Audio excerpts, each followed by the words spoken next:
Hey, welcome back to True-Moto-Resto, and in this video we're just going to continue on with the GSXR-750, the junkyard slabby. There's still a long way to go. Stay tuned.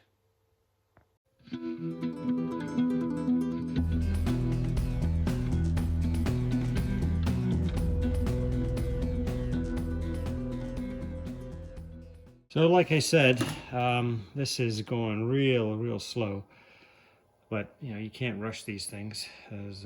As much as I would like to be a little bit further along than I am, it is what it is. So yeah, next things that need to be done, aside from picking away at the bodywork, is I really need to get to those front forks.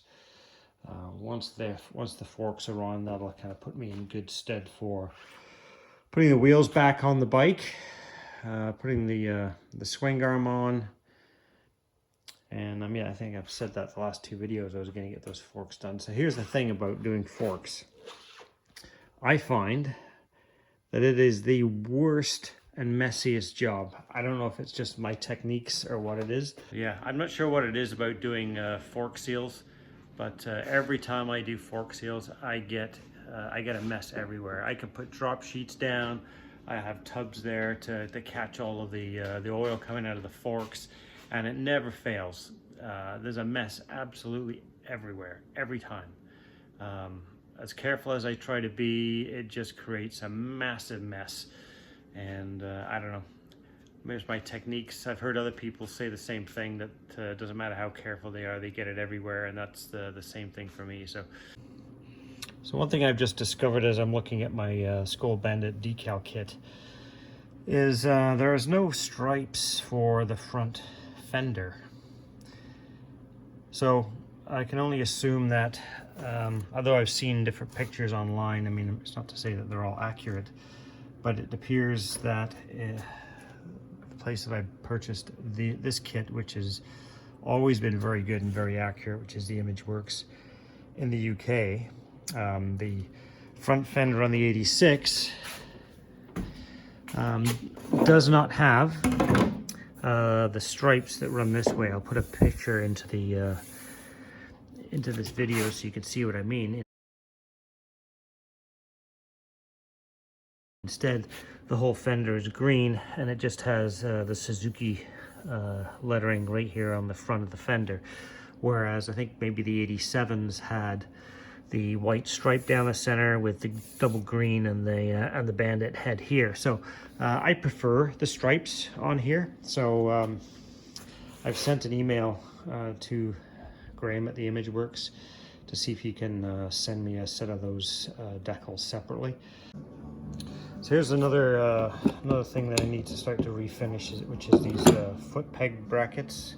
I don't think you really see these. They're kind of hidden away under the side fairings, but I've already cleaned these once and they still look like hell.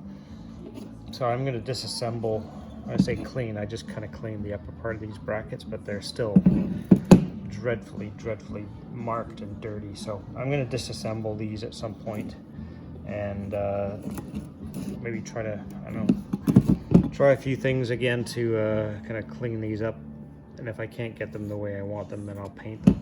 And the strange thing is the finish on these is quite different. This one has kind of got like a cast finish on it, and this one looks like maybe somebody tried to smooth it and polish it at some point. It's got marks in it that way. So I tried to find a new one of these online somewhere, because obviously this one has been welded at some point, but haven't been able to find one yet.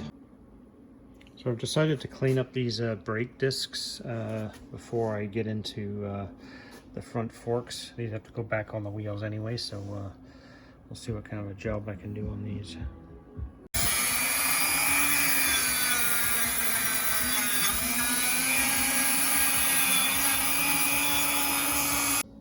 So yeah, just taping off the discs, leaving the centers exposed so that I can paint those. Got these ones masked off already, and it doesn't have to be pretty, it just has to cover everything, especially accurately right around the edge here. Self-etching primer.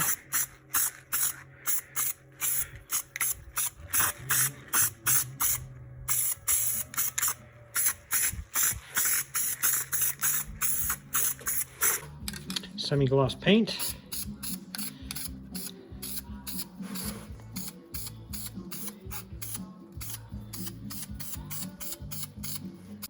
Okay, there's the one side of the rotors done. When that dries properly, I'll flip them over and do the same thing on the other side. So time to rebuild the forks.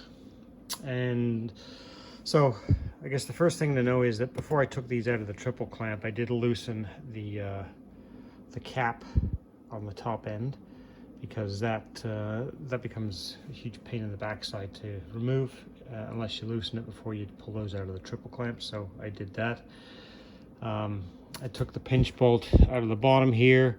There's a bushing that goes inside here that's been removed already, and so I'm going to see how easy this bottom bolt is to remove. Sometimes they pop off pretty easy, other times you end up having to use a impact driver, but we shall see. Actually, I don't want to.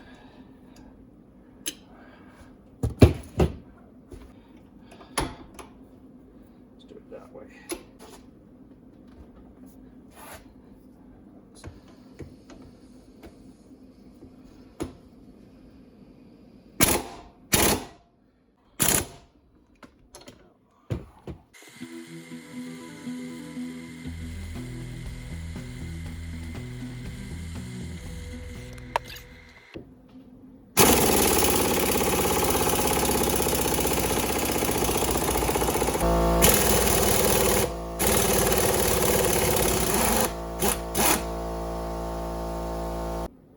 Okay, so the damper rod bolt is out of the bottom. I've just got the fluid draining out.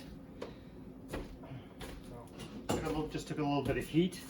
That's one of the, I gotta tell you, that's the biggest damper rod bolt I think that I've ever removed out of a set of forks. Usually they're much smaller than that. That's huge. Like I said before, I loosened the top caps on these before I took them out of the triple clamp, and then as I remove this top cap, I don't want my face anywhere near the top of that because it's under spring load. Some of these things pop much harder than others do, so just got to be careful.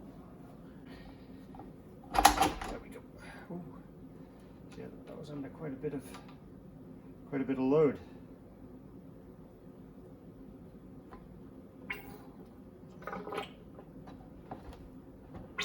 All right, so there's the top cap. So everything's going to get laid out on the table here. And then the seat and the spacer, although I would suggest that that is not a factory spacer. It looks like a piece of galvo pipe.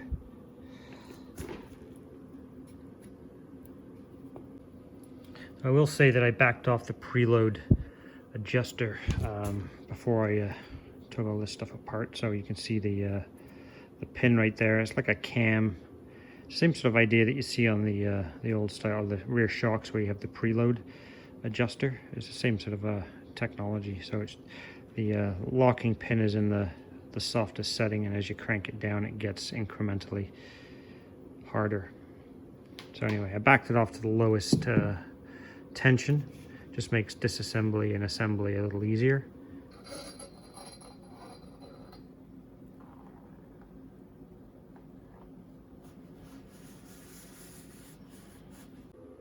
So the service book says 377 millimeters is the service length for these forks, and yeah, these are like 453 millimeters, something like that.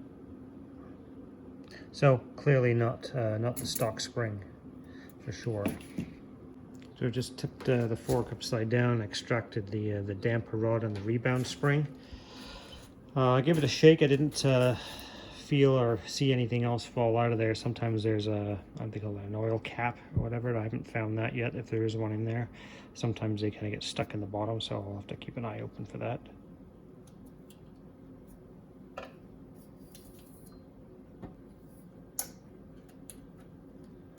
Just taking out this spring clip.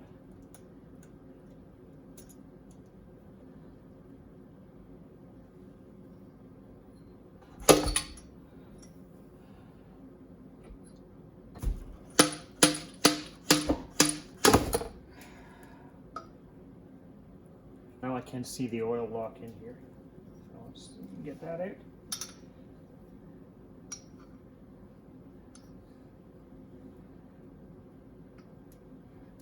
Okay, so next, I think I'm just going to see if I can remove the,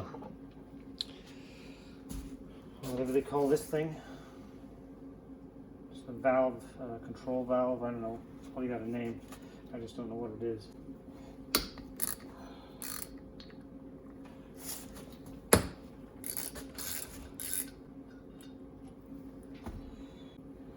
Alright, so there's 2 O-rings in there.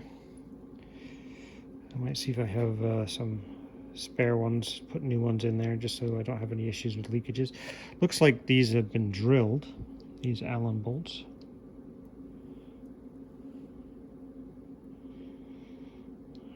So I'm not sure if that's because this was lock wired at some point, but it seems strange that they would actually lock wire these things. I don't know what the rules are for what has to be lock wired, but it's the only reason I can think of it has been drilled.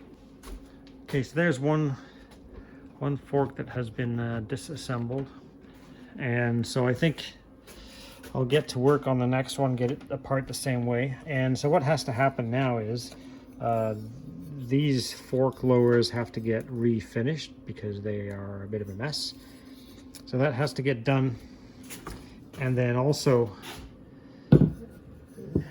the this has to be painted gold. And I just like to lay these things out in an organized way. So I label at the top right, left, and everything comes apart in the order. So here's the other lower fork leg, and you can see inside here, there was quite a bit of rust in there, but fortunately the spring, I just put a bit of WD-40 in there and it came, the circlip came out and the washer and everything popped out okay. So if you can still see down in there or not, it's the oil lock is still in there, so I got to extract that with the wave washer. All right, so everything is apart. It wasn't too bad. The left fork leg took a whole lot more heat, and the impact gun wouldn't take it off. I had to use a 24-inch Johnson bar to get this thing to crack loose, but it came at the end. And once I got it cracked and moved one full revolution, then the impact gun took care of the rest. So yeah, so far really no surprises in here. Definitely these are not the stock springs, but it's going to go back together with those in there. There is some pitting in the top part of the fork, so that will all have to get sorted out before the forks go back together. I'm not going to get these things re-chromed, but I will have to make sure that there's no sharp edges that will damage the seals. Most of the actual traveling portion of this, I think, is not too bad, but we'll have to take a closer look at it and see. One thing I did notice was that the oil locks were installed upside down on both of these forks. So they're supposed to go this way. So they go inside the bottom of the bottom of here and go onto the end of the damper rod, kind of like that, this way. So the flared end goes down, and the wave washers sit on top. And the way they were installed was this way. So they would have been sitting like that for some reason. Just look at how much rust is sitting on top of that oil seal. Nasty. So the process of polishing up these lower fork legs is the same as I usually use. WD-40, 800 wet emery paper using WD-40 instead of water. And then I go to 1000, and then maybe 1500, but lastly we'll use Autosol metal polish, and that'll bring up the shine. Any areas that are kind of more heavily scratched, like here, I might have to go to a 600 just to get some of that out if it looks too bad, but we'll see how it turns out. That's after hitting it with 600, 800, and then 1000, and not yet satisfied with that. But I'm just going to hit it with a bit of auto sol just to see what it does, but I think I'm going to have to do a little bit more. So there it is after the auto sol. So again, I think I've said before, I'm not a huge fan of polished aluminum. So what I might do is just kind of give it a brushed finish using Scotch-Brite, and that way I mean, I don't think these bikes ever came from the factory with highly polished aluminum stanchions, so just not my preference. Plus I find if it's not absolutely perfect, like there's still some, I mean, I could be sanding forever to get that out. So I think generally speaking, if I give it a brush finish, it'll look better. It won't be the shiny look who polished his forks look. And then once I get that correct finish on there, then I'll clear coat it. There is the brushed finish. So I think that looks a lot better. Doing it that way. I still need to do a little bit more on it. Still not quite happy, but I like the brushed finish as opposed to the polished finish. But up here is not satisfactory yet, so we'll keep working this area. Side-by-side comparison. So the right one's been cleaned up and the left one is still as I took it off. So looking miles better. So we'll get the other one cleaned up.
There we are. They look pretty damn decent. A couple of coats of clear on there just to stop them from tarnishing, give them a bit more of a factory look. I'm quite happy with those. So next thing is I want to prepare those air damper valves. These guys right here. I have to clean up the bolts, but take off the caps, the adjusters on the top. Paint the bodies gold. I just gave these a shot of gold paint with some clear coat, so just helping the drying process along a little bit. It's not super warm in the shop. It's -6 outside. Well, it's not too bad. It's warming up now, but this doesn't hurt. And that's the temperature in here, 23 Celsius. Alright, so if there's any kind of pits or rust marks on the fork stanchions, I just take a small file and just make sure that any of the edges where the chrome might be starting to lift a little bit, that they're kind of smoothed off, because you don't want to try to put new fork seals over top of any of the sharp chrome edges. So first a file, and then I'll use some 800 emery paper and WD-40 just to make sure that it's nice and smooth. So there's the little rust pits there. So all the rust staining is gone. I've knocked any of the sharp edges off, so that's not going to damage the fork seal when I put it on over the top. And all of this pitting is basically between the two triple clamps, the upper and the lower, and then just below the lower triple clamp. So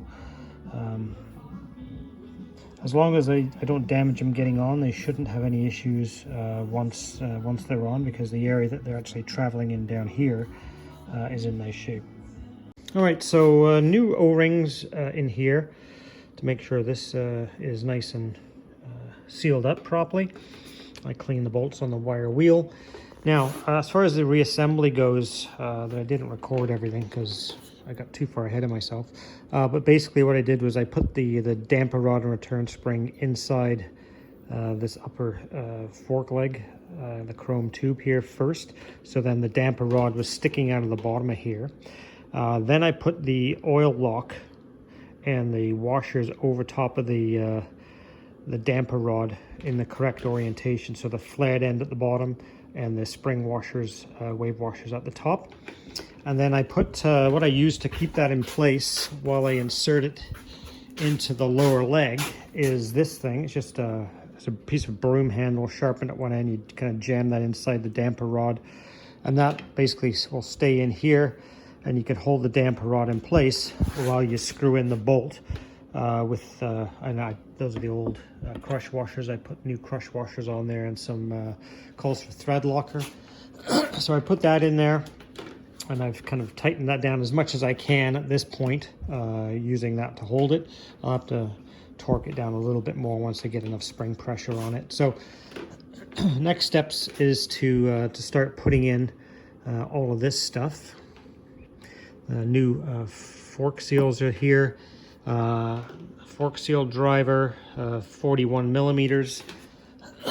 And I've also got these fork bullets that I'm going to use here. Find out the right size, and these just kind of help protect the oil seal from the top of the fork, so it doesn't get torn up when you first slide it on.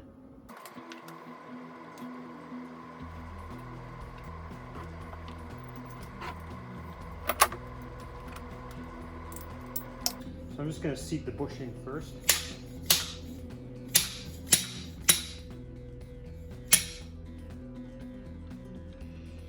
I'm going to use the fork bullet on the top here.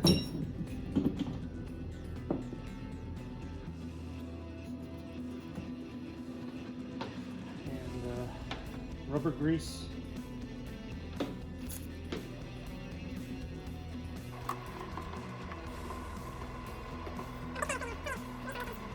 I'm going to grease up the inside and the outside of the seal.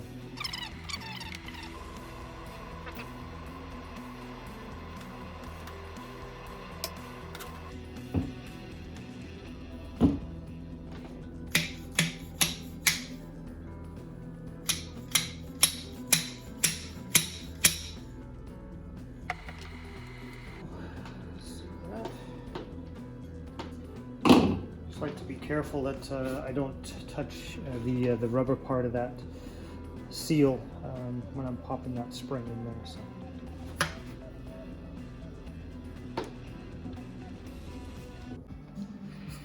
Right, so I'm using a 15 weight Maxima fork oil, and I'm looking for 456 milliliters of this stuff, thereabouts.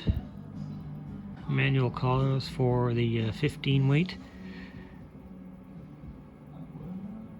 And we're gonna put it right about there.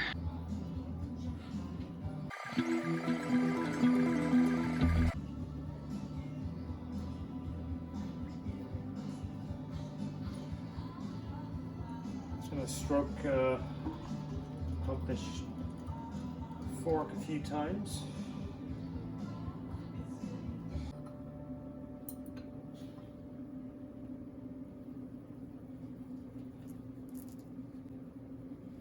It's almost perfect. So this is the little device I can use to check the airspace requirement.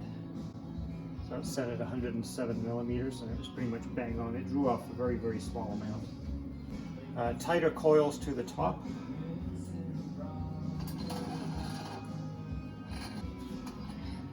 The spacer.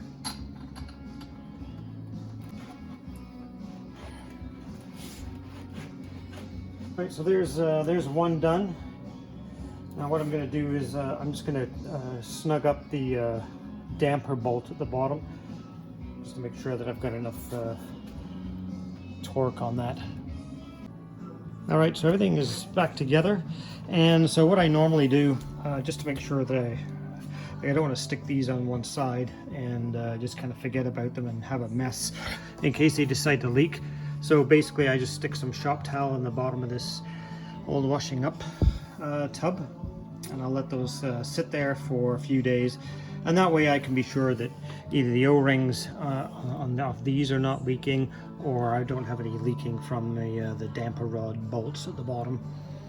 So a slight change of plan on the reassembly process for this bike. Originally I was going to put the forks back on the swing arm, and once the wheels and tires were married up there, I was going to put the bike together so I could put the bodywork on it. But it seems to me that that kind of might be counterproductive in the long run. I think it's going to be much easier just to leave the frame as it is, maybe even take the handlebars off again, because when I kind of free this 1200 from its home here, I think it's just going to be easier to lay the engine on its side and maybe try to maneuver this frame over the engine, and hopefully that would make the installation process a little easier, as opposed to trying to muscle the engine up higher into the frame once the wheels and everything are back on.